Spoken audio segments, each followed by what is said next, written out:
Section 3, mutation in the VK plus channel gene that causes the activation gates to be less positive. On the dendrites, a receptor protein opens, decreasing resistance for Na+. Na+ moves into the cell, depolarizing the membrane and creating a receptor potential. This positive current flows to the initial segment of the axon and changes the membrane potential from the resting level, -70, to a more positive value around -55. Na+ and mutant VK+ channels get the signal to open.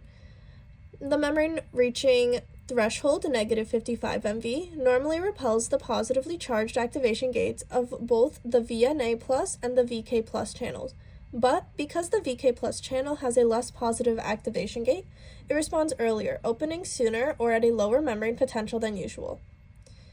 This leads to an early K+ flux into the cell, even as Na+ is preparing to enter. VNA+ channels respond and open normally. Due to its specific structure, the VNA+ channel opens quickly after threshold is reached. Na+ floods in through the VNA+ channels, greatly increasing positivity of the membrane.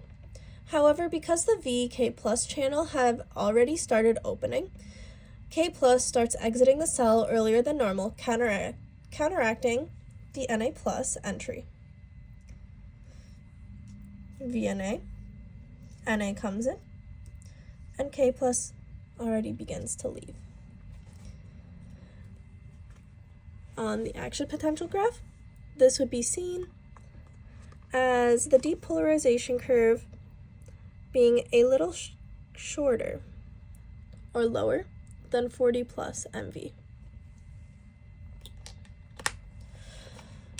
At around 40 plus MV, VNA inactivation gates close the pore, stopping Na+ entry. However, K+ continues to exit the cell. Because of the mutation, VK+ channels opened earlier and are already conducting K+.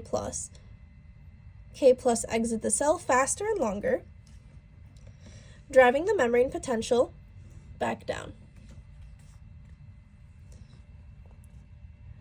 So, repolarization would happen a little earlier, and it could be seen as steeper compared to its original line. As the cell approaches resting potential, again, -70 MV, activation gates are no longer repelled. VNA closes normally, bringing down activation gates and pushing out the inactivation gate. So there is no ion movement change as the channel is just resetting. Mutant VK+, still slower to close, no change in timing of closing, so it closes to allow K+ out briefly, even after -70 MV is reached. This causes a more pronounced hyperpolarization. So this could be seen as hyperpolarization, this section here, being even lower than -91 MV. Once both VNA and VK+ channels are closed, leak channels dominate again.